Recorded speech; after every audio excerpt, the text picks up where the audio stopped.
नमस्कार, UP live देख रहे हैं आप। मैं हूं आपके साथ आयुष्पाल। यूपी लाइव में आज बात करेंगे प्रदेश की सत्तारूढ़ पार्टी के प्रदेश अध्यक्ष के चुनाव को लेकर के। इसके साथ आपको दिखाएंगे राजनेताओं की प्रतिक्रिया, साथ ही आपको जानकारी देंगे शहर में शासन प्रशासन की ठंड को लेकर के की जा रही तैयारियों को लेकर। इसके साथ ही माघ मेले की तैयारियों में डूबे संगम क्षेत्र की भी झलक दिखाएंगे। तो वहीं प्रदेश में धुंध की स्थिति पर भी एक खास रिपोर्ट दिखाते हुए नजर आएंगे। देंगे जानकारी प्रदेश की हर छोटी बड़ी खबर की, लेकिन सबसे पहले खबर राजधानी लखनऊ से।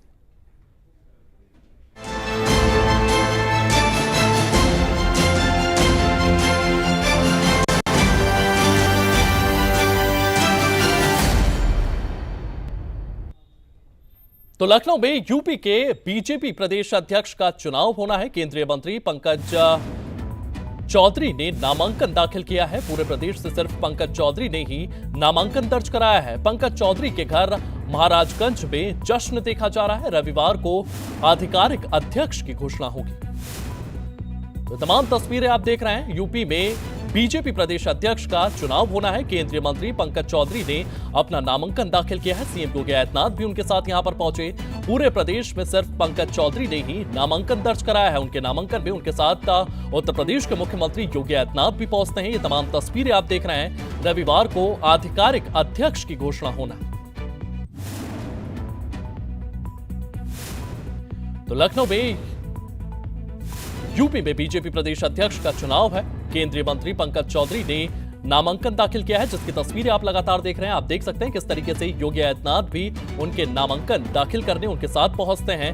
पंकज चौधरी के घर महाराजगंज में भी जश्न मनाया जा रहा है। ये तस्वीरें आप देख रहे हैं। इन तस्वीरों में आप देख सकते हैं किस तरीके से पंकज चौधरी यहां पर मौजूद है। उनका नामांकन जो है वो दाखिल किया गया है। सीएम योगी आदित्यनाथ भी उनके साथ नामांकन दाखिल करने पहुंचे हैं।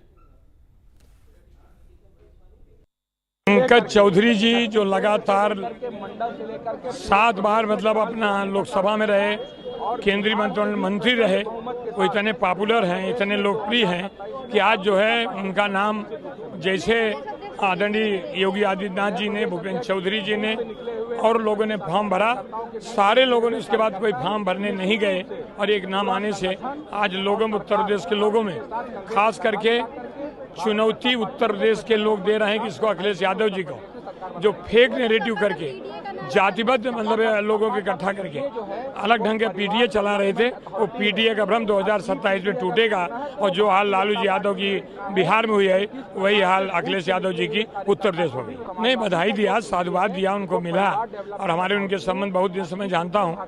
एक सामान्य कार्यकर्ता की तरह काम करते हैं, चाहे अपने संसदीय क्षेत्र में हो, चाहे सरकार में हो, चाहे जहाँ भी रहते हैं। उनका काम करने का तौर तरीका काफ़ी अच्छा है।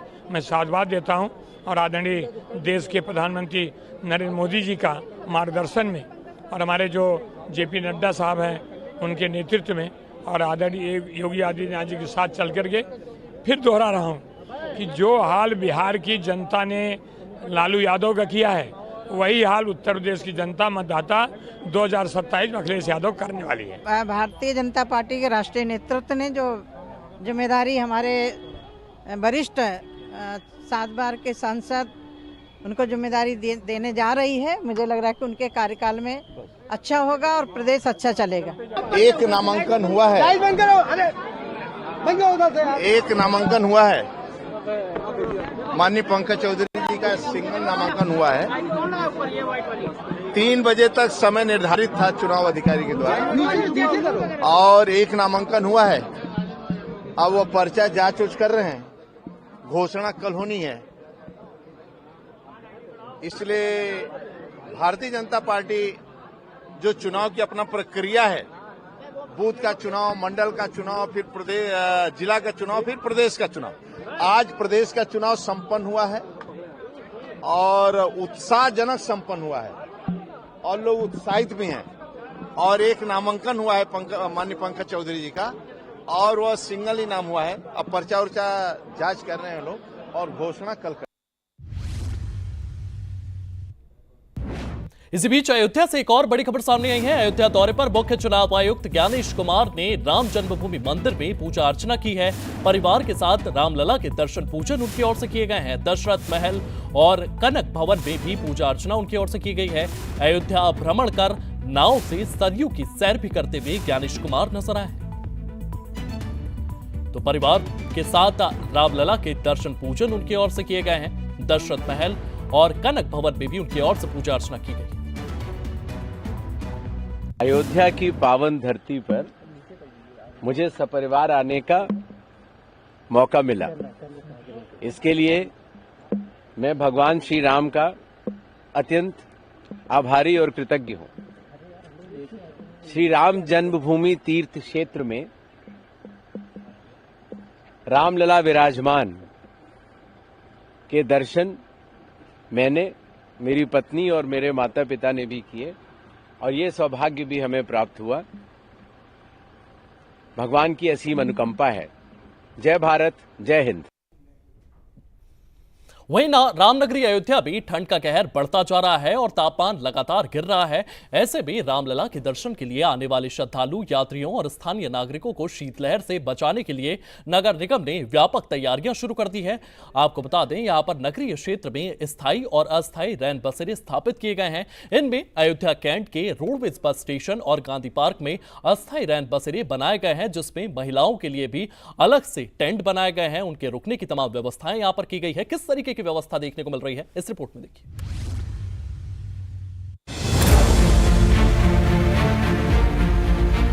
अयोध्या राम नगरी में ठंड बढ़ने के साथ ही नगर निगम ने यात्रियों और नागरिकों को शीतलहर से बचने के लिए तैयारियां शुरू कर दी है, जिसमें रोडवेज बस स्टैंड और गांधी पार्क में अस्थायी रैन बसेरों की स्थापना की गई है। अयोध्या कैंट के रोडवेज बस स्टैंड और गांधी पार्क में 30-30 बेड के अस्थायी रैन बसेरे बनाए गए हैं, जिसमें 15 बेड महिलाओं के लिए है। नगर आयुक्त ने सिविल लाइन बस अड्डे पर रैन बसेरे के निर्माण कार्य का निरीक्षण किया और अधिकारियों को समयबद्ध ढंग से काम पूरा करने के निर्देश दिए। महापौर के निर्देश पर नगर निगम युद्ध स्तर पर काम कर रहा है और नागरिकों को ठंड से बचाने के लिए त्वरित उपाय किए जा रहे हैं। ये रैन बसेरा नगर निगम अयोध्या के द्वारा जो है निःशुल्क रैन बसेरा Gandhi park Ayodhya bus stand के बगल में ये बनाया गया है और ये श्रद्धालुओं के लिए है और जो भी जरूरतमंद, जैसे ठंडी में लोग आ रहे हैं जो होटल वगैरह में मतलब नहीं अफोर्ड कर सकते हैं, उनके लिए काफ़ी सुविधाजनक है ठंडी में। और इसका कोई चार्ज नहीं है। यहाँ पे बढ़िया चारपाई है और उस पर बेडशीट है और तकिया है, मच्छर न काटे इसके लिए इसमें अलाउड भी लगा हुआ है। तो ये हम लोगों के लिए बहुत यूजफुल है, उपयोगी है। वहीं निगम कर्मियों ने बताया कि इन रैन बसेरों में सभी तरह की सुविधाएं हैं, जिसमें लाइट, बेड से लेकर गर्म बिस्तर और मोबाइल चार्ज करने की भी सुविधा है। आगामी शीत ऋतु के मद्देनजर अयोध्या नगर निगम के द्वारा 2 स्थायी रैन बसेरों का निर्माण कराया गया है। निषाद राज आश्रय स्थल जहां 300 से ज्यादा रुकने की व्यवस्था है, जो संचालित है।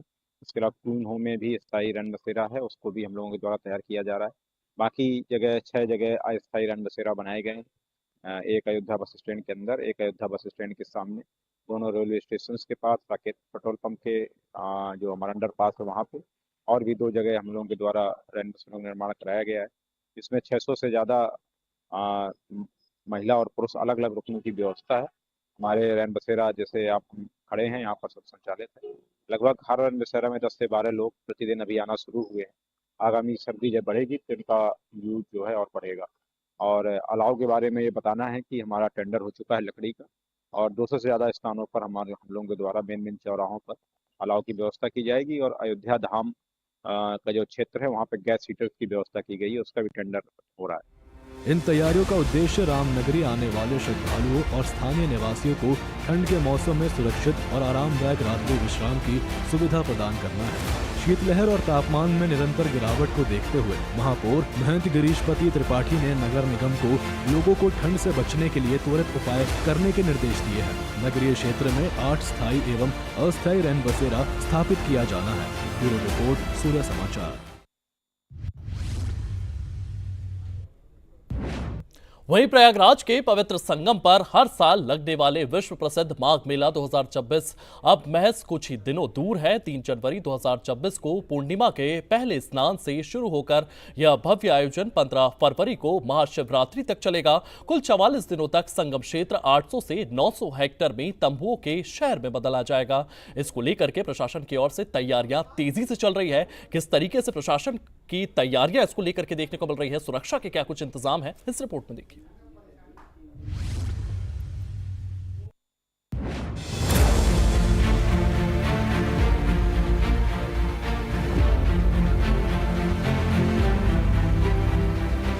प्रयागराज के संगम तट पर लगने वाला माघ मेला 2026 हिंदू धर्म के प्रमुख आस्था केंद्रों में से एक है, जहां करोड़ों श्रद्धालु पवित्र स्नान के लिए उमड़ते हैं। ये मेला 3 जनवरी 2026 को पौष पूर्णिमा के पहले स्नान पर्व से शुरू होकर 15 फरवरी 2026 को महाशिवरात्रि तक चलेगा। कुल 44 दिनों तक ये आयोजन होगा। मेला क्षेत्र को लगभग 800-900 हेक्टेयर में बसाया जा रहा है, जिसमें 7 सेक्टर और करीब 3 किलोमीटर लंबा घाट शामिल है। मेला की तैयारियों में मेला प्रशासन ने महाकुंभ स्तर की व्यवस्थाएं की हैं। यहाँ पर 800 हेक्टेयर में तंबुओं का शहर बसेगा। सेना 500 एकड़ अतिरिक्त जमीन देगी। इसके साथ ही 7 पॉन्टून पुल होंगे और शटल बस सेवा भी शुरू होगी। ट्रैफिक प्लान, बिजली व्यवस्था, रोडवेज ब्रांडिंग और रेलवे स्टेशन पर विशेष इंतजाम होंगे। इसको लेकर प्रयागराज की मंडलायुक्त सौम्या अग्रवाल ने भी जानकारी साझा की है। जो हम लोगों का माघ मेला है, इस बार उसका क्षेत्रफल बढ़ाया गया है। पिछले साल जो माघ मेला 24 था, उसमें 750 हेक्टेयर की भूमि पर बसावट हुई थी। इस बार 800 हेक्टेयर की भूमि पर बसावट होगी। हम लोग के सेक्टर्स भी बढ़े हैं। एक अतिरिक्त सेक्टर है, एक अतिरिक्त पॉन्टून पुल भी लग रहा है। इस बार हम लोग के 7 पॉन्टून पुल लग रहे हैं। और इस बार जो है, जो हम लोग की पूरी ट्रैफिक की तैयारी है और जो सारे कंटिजेंसी प्लान्स हैं, वो भी कुंभ की तर्ज पे हैं। हम लोग मौनी अमावस्या में अधिक भीड़ अपेक्षित कर रहे हैं अन्य माघ मेलाओं के दृष्टिगत, तो उसके चलते हुए हमारी पूरी तैयारी है। मेले की जानकारी देते हुए सौम्या अग्रवाल ने बताया कि लगभग 15 करोड़ लोगों के इस मेले में आने की उम्मीद है। इसके साथ ही उन्होंने मेले की तारीखों और आयोजनों का भी जिक्र किया। इस बार जो है साधु संतों के अधिक आगमन होने की संभावनाएं लग रही हैं। जिस प्रकार से अभी ट्रेंड नजर आ रहा है, इस बार हम लोग करीब 15 करोड़ की भीड़ अपेक्षित कर रहे हैं कि मेले में प्रतिभाग करेगी। कुल मिलाकर के जो हम लोग के कल्पवास करेंगे वो लोग और जो हम लोग की फ्लोटिंग पॉपुलेशन होती है, सब मिलाकर के 15 करोड़ की भीड़ अपेक्षित है। कब से शुरू हो रहा है? माघ मेला जो है 3 जनवरी को शुरू हो रहा है। फिर उसके बाद 15 जनवरी को मकर संक्रांति का स्नान है, 18 को मौनी अमावस्या है और फिर उसके बाद हम लोग के 2 प्रमुख स्नान होकर के 15 फरवरी को फाइनली मेला समाप्त हो रहा है महाशिवरात्रि के साथ। इन सब के साथ साथ मेन विद्युत लाइन से रेजिडेंशियल क्षेत्र में जो बिजली के तार लगाए जाएं, उन्हें सुरक्षा की दृष्टि से नियमित रूप से जांच करें। नेटवर्क कंजेक्शन से निपटने एवं पार्किंग क्षेत्रों में नेटवर्क की उपलब्धता बनाने को कहा गया है। इसके साथ ही श्रद्धालुओं को निर्धारित मार्गों से नियंत्रित ढंग से मेले में प्रवेश एवं निर्धारित वापसी मार्गों से ही उनके लौटने की व्यवस्था रखी जा रही है। कहीं पर भी क्रॉसिंग पॉइंट नहीं बनाया जाएगा, तो वही 7 मार्गों से श्रद्धालुओं का आगमन होगा, जिन पर 42 पार्किंग स्थल है। ब्यूरो रिपोर्ट, सूर्य समाचार। इसी बीच लखनऊ से एक और बड़ी खबर सामने आई है, जहां पर हजरतगंज इलाके में आग लगी है। पुलिस स्टेशन भवन की 3री मंजिल पर भीषण आग देखने को मिली है। आग देखने पर यहाँ पर दमकल की गाड़ियां जो है वो पहुंची है। सूचना इसको लेकर के दी गई है। सूचना पाते ही यहाँ पर दमकल की गाड़ियां पहुंचती है। आग पर काबू पा लिया गया है। घटना में किसी के हताहत होने की खबर फिलहाल सामने नहीं आई है। ये बड़ी जानकारी आपको दे दें, लखनऊ में हजरतगंज इलाके में ये भीषण आग लगी है। पुलिस स्टेशन भवन की 3री मंजिल पर यह आग देखी गई है। आग लगने पर दमकल विभाग को इसकी सूचना दी गई है। सूचना पाते ही दमकल की गाड़ियां यहां पर पहुंची है। इस आग पर काबू पा लिया गया है। घटना में किसी के हताहत होने की खबर फिलहाल सामने नहीं आई।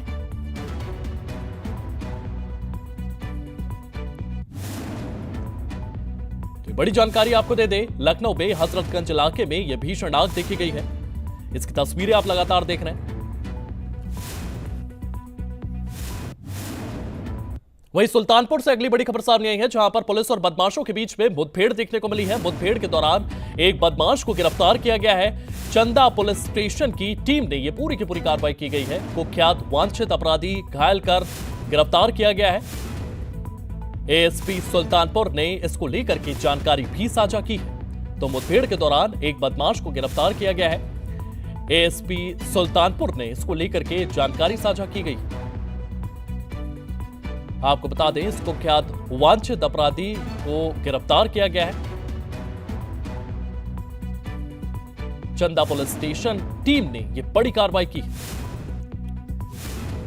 सुल्तानपुर पुलिस और बदमाशों के बीच में यह मुठभेड़ देखने को मिली है। मुठभेड़ के दौरान एक बदमाश को गिरफ्तार किया गया है। ये तस्वीरें आप लगातार देख रहे हैं। चंदा पुलिस स्टेशन की टीम ने यह कार्रवाई की। अमन यादव की अपहरण करके हत्या कर दी गई थी। इस संबंध में थाना चांदा में सुसंगत धाराओं में अभियोग पंजीकृत किया गया था। जिसमें 10 अभियुक्तों को नामजद किया गया था। इन 10 अभियुक्तों में से 5 अभियुक्तों को पहले ही जेल पकड़ के जेल भेजा जा चुका है। आज दिनांक 12/13 दिसंबर की रात्रि में थाना पुलिस को सूचना मिली कि उक्त अभियुक्त से संबंधित अन्य 2 अभियुक्त मोटरसाइकिल से जा रहे हैं। इस सूचना पर थाना पुलिस ने घेराबंदी की। घेराबंदी करने पर इन लोगों ने पुलिस के ऊपर फायर किया। पुलिस ने भी जवाबी कार्रवाई में फायर किया, जिसमें एक अभियुक्त पवन यादव के पैर में गोली लगी है, जिसे उपचार हेतु चिकित्सालय भेजा गया है और एक अन्य अभियुक्त भाग जाने में सफल रहा। आवश्यक विधिक कार्रवाई इसमें प्रचलित है। तो आपको बता दें, ये कार्रवाई पूरी की पूरी पुलिस विभाग की ओर से की गई है। सुल्तानपुर में पुलिस और बदमाशों के बीच में मुठभेड़ होती है। इस मुठभेड़ में कुख्यात बदमाश को गिरफ्तार किया गया है। मुठभेड़ के दौरान बदमाश जो है वो घायल भी हुआ था। चंदा पुलिस स्टेशन की टीम की ओर से ये बड़ी कार्रवाई की गई है। इस बदमाश से तमाम मुद्दों को लेकर के पूछताछ की जा रही है। कुख्यात वांछित अपराधी घायल कर उसे गिरफ्तार किया गया है। इसी के साथ साथ एएसपी सुल्तानपुर ने इसको लेकर के जानकारी साझा की गई है। उनकी ओर से बताया गया है कि किस तरीके से इस पूरे ऑपरेशन को कंडक्ट किया गया था, कहां से इसकी खबर मिलती है, उसके बाद पुलिस की ओर से किस तरीके से ये पूरा के पूरा ऑपरेशन कंडक्ट किया जाता है। वहीं उत्तर प्रदेश में दिसंबर की कड़ाके की ठंड और शीतलहर का कहर लगातार जारी है। कई हिस्सों में घनी धुंध ने शहर को अपनी चपेट में ले लिया है। सुबह शाम घना कोहरा छा रहा है और तापमान लगातार गिरता जा रहा है। राजधानी लखनऊ में शीतलहर और भी तेज हो गई है। कई इलाकों में कोहरा इतना घना है कि विजिबिलिटी काफी कम हो रही है और ठिठुरन भी बढ़ गई है। प्रदेश में धुंध से कहां पर कैसे हालात हैं, किस तरीके की स्थितियां बनी हुई हैं, सरकार की ओर से क्या कुछ काम किए जा रहे हैं, इस रिपोर्ट में देखिए।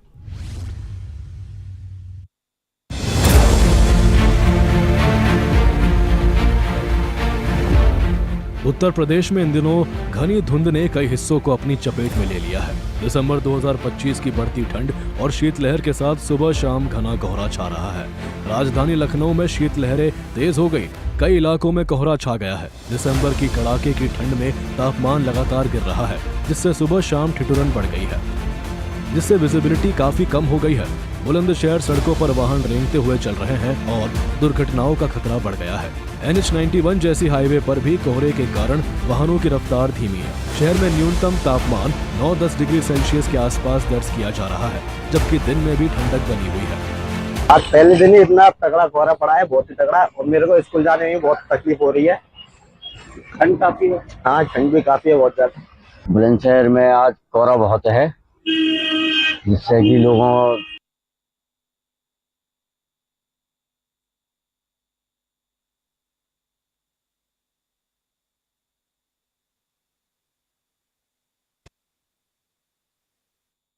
लगातार ये तस्वीरें आप देख रहे हैं किस तरीके से ठंड लगातार बढ़ रही है और ठंड बढ़ने के चलते सरकार की ओर से भी तमाम तैयारियां की गई है। यहां पर तमाम टेंट्स लगाए गए हैं, राहगीरों के लिए टेंट लगाए गए हैं। लेकिन ये तस्वीरें आप लगातार देख रहे हैं किस तरीके से ठंड लगातार बढ़ रही है और ठंड के बढ़ने के चलते ट्रैफिक पर भी इसका असर देखने को मिल रहा है। धुंध लगातार बढ़ती हुई जा रही है। नोएडा में वायु प्रदूषण और धुंध का कहर लगातार जारी है। इसको लेकर के लगातार प्रयास भी किए जा रहे हैं, लेकिन ठंड बढ़ने के कारण इस तरीके की स्थितियां बनी हुई है।